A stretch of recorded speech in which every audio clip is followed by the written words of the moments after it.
Shalom. Last week we concluded Sefer Shemot, the book of Exodus, with the completion and dedication of the Mishkan, the Tabernacle.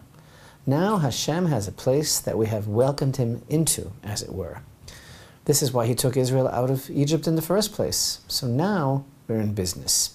In fact, now we've reached the heart of the matter. This week, the cycle of our weekly Torah reading reaches the third Chumash, the third of the 5 books of Moshe, called Sefer Vayikra, also known as the book of Leviticus. And our sages refer to this book as the heart of the Torah. And this week's Torah portion, the first portion, is called Parashat Vayikra. This parsha is taken up with the aspect of the divine service which takes place in the tabernacle called the Korbanot, the offerings that are brought in the tabernacle and later in the holy temple. Our parsha deals with the detailed requirements of the Korbanot. Here we find laws of the Oleh, an offering brought from cattle, sheep, or fowl that is burned completely on the altar. The Mincha offering, brought from plants. The Shlamim, peace offerings, also brought from cattle, sheep, or goats. And the various types of Chatat, sin offerings, brought to address the spiritual damage caused by inadvertent sin. There are many details that need to be understood and studied carefully. You know, throughout the years, we have addressed the great misconceptions, the prejudices and misunderstandings that surround the concept of the temple offerings. We've pointed out that the very word korban conveys a vast idea which is doomed from the get-go to be horribly misunderstood if we insist on translating it as sacrifice, which unfortunately is used by many as the default translation.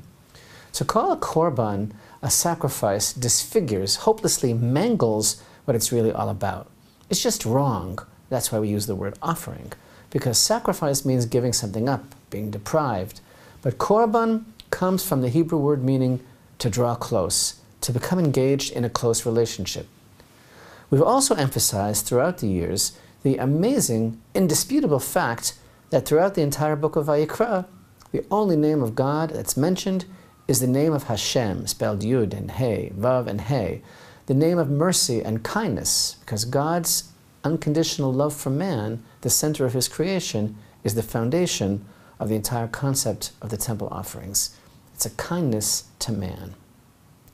The foundation for all our understanding of this complex area of study is that the temple offerings are designed to help man. They are not needed by God. We are not pleasing him, not mollifying him, not paying him off by bringing him an offering. The purpose of all the offerings is to elevate all of existence. Every level of creation rises to its pristine state through the divine service, by aiding man to get closer to Hashem, by helping man to get in touch with his own essence, by addressing his divine calling. What is man's divine calling?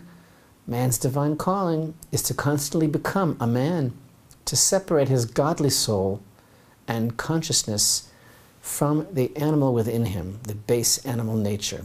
That's what happens when a man brings an offering. There's an internal process taking place within him that enables him to understand how precious it is to be a human being created in God's image. And that is what pleases God, the effect that this korban, that bringing this korban has on man. The bringer of the offering is fortified with resolve to safeguard that divine image and refrain from descending into the spiritual darkness of the animal world. Because maybe his actions have bespoken a certain befuddlement. Maybe his actions have blurred the lines between man and animal. The offerings in the Beit HaMikdash, the Holy Temple, are called the avodah, which means literally the service, the job. The avodah, the job, is to strive to be human. The first verse of our Torah portion begins, "And he called to Moshe, and Hashem spoke to him from the tent of meeting, saying, Speak to the children of Israel, and say to them, when a man from among you brings an offering to Hashem, from animals, from cattle, or from the flock, you shall bring your offering." The opening words seem to be private. It's like what's about to be said is only for Moshe. And it was such a level of privacy, if that's the right word, that the caller's identity is not even mentioned or revealed, and he called to Moshe. And then the words, and Hashem spoke to him from the tent of meeting. Before Hashem spoke to Moshe, he called to him. In fact, our sages teach us, the voice of Hashem went directly to Moshe's ears. The rest of Israel did not hear. And Rashi tells us that actually, every time God communicated with Moshe, every mitzvah that he ever taught him, he always proceeded by calling him by name, Vayikra, and he called to him.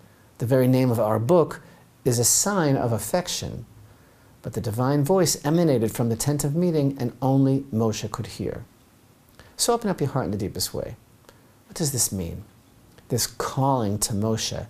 And what does this mean that only Moshe could hear? And of course, Moshe in turn, afterwards, taught all of this to the children of Israel. And one more question. Remember this, that when we were learning in the book of Exodus, the Torah portions of Terumah, Titzaveh, and the first part of Kitisa, we learned that all the amazing details of the tabernacle, its furnishings and all its details and the priestly garments, they were all told personally by God to Moshe during the initial 40 days and nights that Moshe was on Mount Sinai. That those parshiot are a special window into that private time that they had together, remember? And then the same details were taught by Moshe to all the people in assembly in Parashat Vayikra, while the tabernacle was actually created in real time in the Torah portion of Pekudei, the last portion of Shemot. So I have a question. How come God gave Moshe the commandment of the tabernacle and all its details on Mount Sinai, but as to what is to be done there, all the commandments of the temple service and its details, how come these he gave over to Moshe down here in the tent of meeting? So open up your heart. Let's answer the last question first. Hashem gave Moshe the Korbanot down here because they are so much rooted in this world. The temple offerings represent the very purpose of creation, namely to elevate all of existence, to elevate physical reality to spiritual. Because there's a constant struggle going on within man to empower his divine soul over his material nature.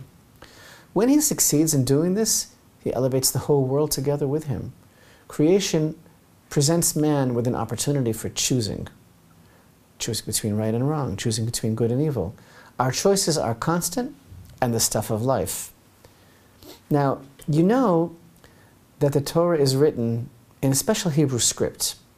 The Holy Zohar calls the letters on the parchment black fire on white fire. The writing of a Torah scroll is exact, painstakingly precise, and follows an unbroken tradition of thousands of years. And although the writing is consistent, there is a tradition that you can see sometimes in a Sefer Torah, a Torah scroll, that occasionally a letter is to be written differently, in an unusual manner that stands out. And this is part of an ancient tradition that we received, and each one of these exceptions in the transcribing of the letters themselves teaches profound lessons. For example, the letters are generally of a uniform size, but occasionally a letter is written larger or smaller than the others. This has great significance and meaning. The first word of our parsha is Vayikra, and he called. But here in this word, the last letter of the word is written with a small aleph. It looks very strange. It catches our attention. It's like a flag waving to draw our attention, and that's how the whole book starts off. And while there are many interpretations, let us consider the teaching put forth by our sages that the small aleph represents Moshe's unparalleled humility. As God himself testifies in the book of Numbers, chapter 12, and Moshe was the humblest man on the face of the earth. The aleph represents the ani, the I, the me. And Moshe had none. Moshe had no self. We learned that in Parashat Kitisa. That's where Moshe said, if not for Israel, erase my name from your book that you have written. And more specifically, Moshe himself dropped the aleph and wouldn't even pronounce it during the episode of the complainers when he said concerning himself and Aaron in Exodus chapter 16 and verse 7, V'nachnu ma, for what are we that you should complain against us? The correct word for we is anachnu, but Moshe did not even pronounce the Aleph. So too, the opening word of our Parsha, the opening word of the entire book of Leviticus, with its noticeably tiny Aleph, is signaling to us that in order to understand what is being said, in order to take in what is being heard only by Moshe, we will need to approach this subject with the humility of Moshe. We'll need to check our own opinions, ego, prejudices, and agendas at the door. This is what Hashem wants for us, and just as with the construction of the Tabernacle, we need to make room for Him in this world, so too, with the understanding of the Korbanot, we need to make some room for Him despite what we may think we know. You know, what we think we know can cause us problems. In fact, it can tarnish the very divine image that the Korbanot are designed to reinstate. This is a subject that really requires us to drop the Aleph, to try and hear the voice of Hashem, not our own voice.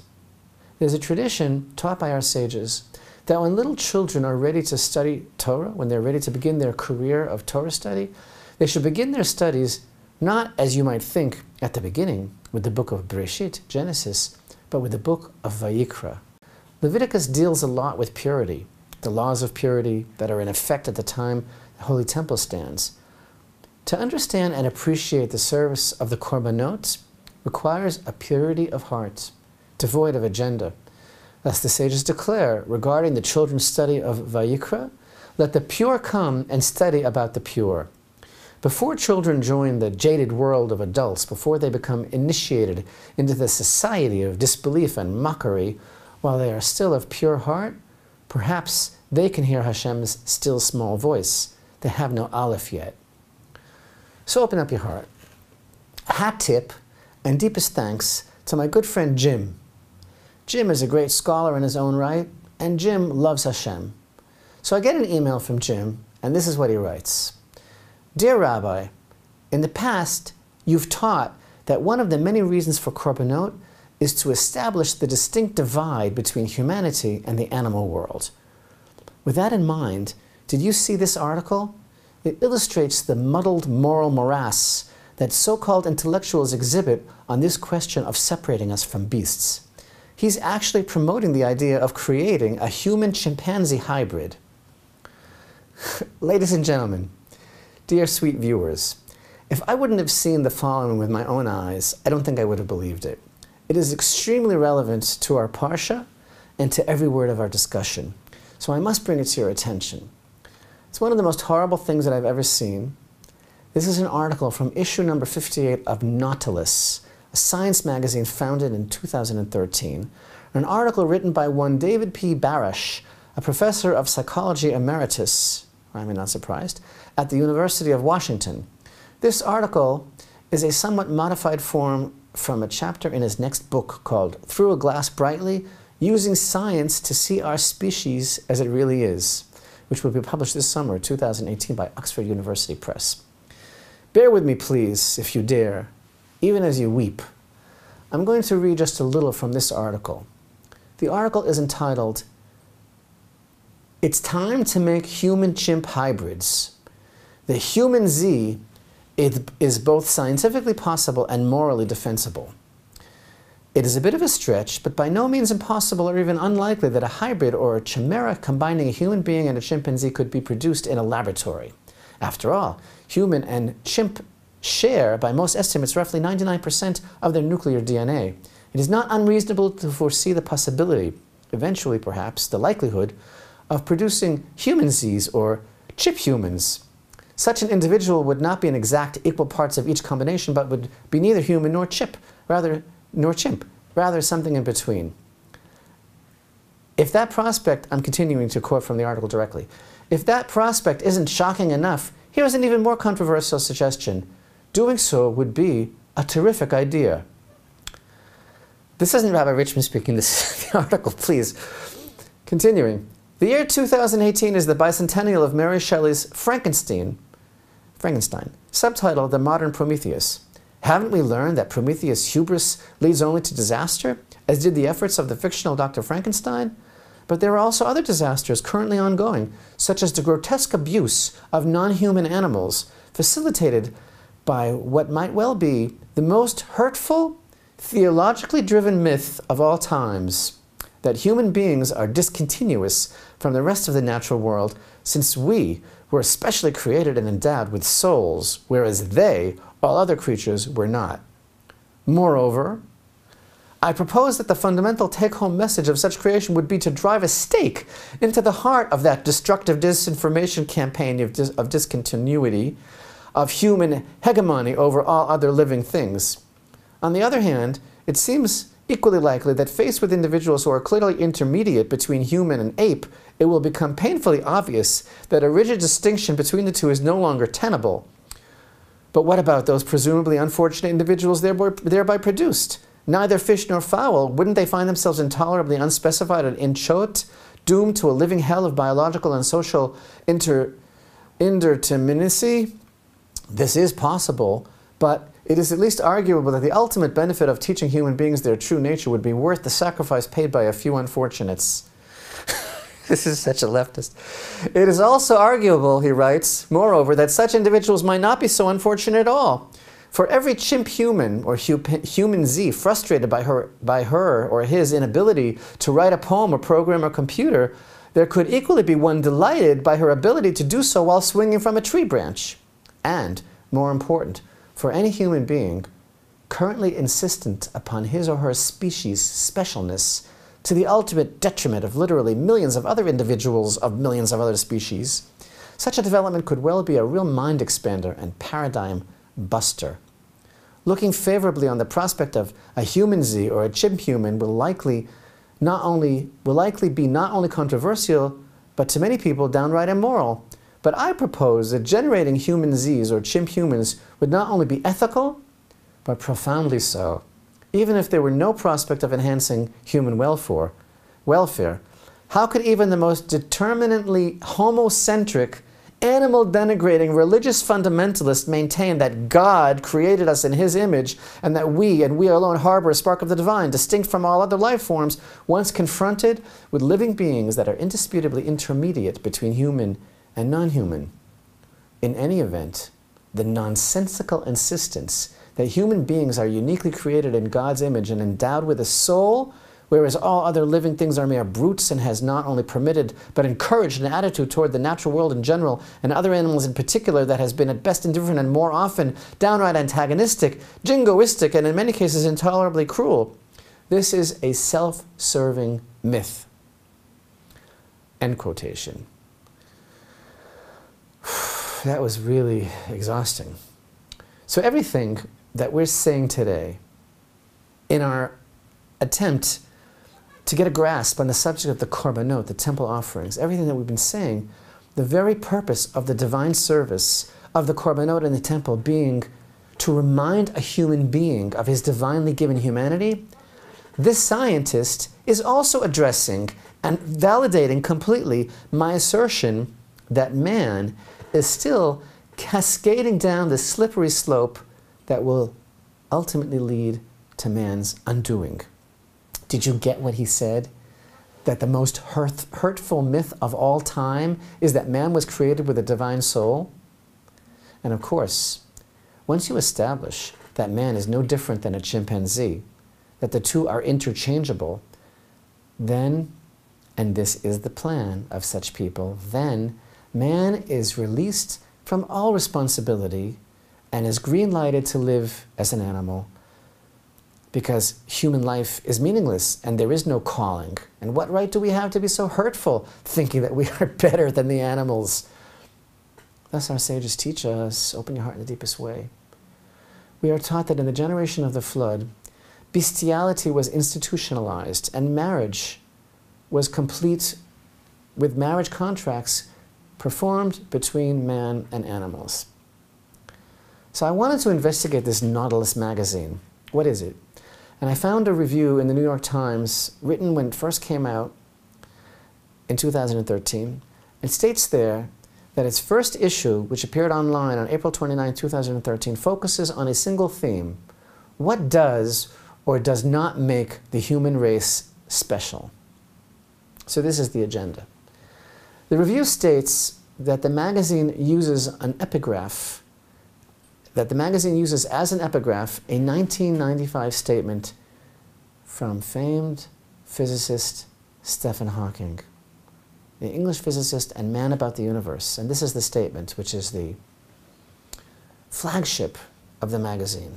And I quote Stephen Hawking: "The human race is just a chemical scum on a moderate-sized planet orbiting around a very average star in the outer suburb of one among 100 billion galaxies." As Hashem's timing would have it, as I record this lesson today, Stephen Hawking died today. I don't know where his soul went. Where does the soul go if all we are is chemical scum? The Holy Temple is the headquarters of the refinement, realignment, rectification, and validation of humanity. And the program of offerings is designed to emphasize exactly this point, that man is different, higher, and responsible for all creation. Man gave names to all the animals because he is the maestro, the conductor. Adam, equipped with a divine soul, was able to perceive the true nature and purpose of all creation. Man holds the keys. When man descends, all of creation descends to the point of no return, as it was at the time of the flood. And that is what sealed man's destiny for destruction. What I just read to you, that horrible article, is the building of a tower more perilous, more scheming, more elaborately sophisticated and arrogant than the Tower of Babel. But their commonality is that the building of the Tower of Babel was more than just an act of rebellion against God. It was about wanting to be God. Vayikra teaches that the divine service of a human being is to become more and more of a human being and less of an animal. That's the proud and unabashed goal of Hashem himself for man. This Shabbat is also Rosh Chodesh Nisan, the first day of the month of Nisan, the month of redemption. And it's also Parashat Chodesh, the last of the 4 pre-Passover Sabbaths. The additional Torah reading will be about Rosh Chodesh Nisan from Exodus chapter 12. This month shall be for you the head of all the months. May we merit to the blessings of renewal and redemption, and to the blessings of the ennoblement of the human spirit and getting closer to Hashem, all the Holy Torah's messages that will be resonating for us this Shabbat.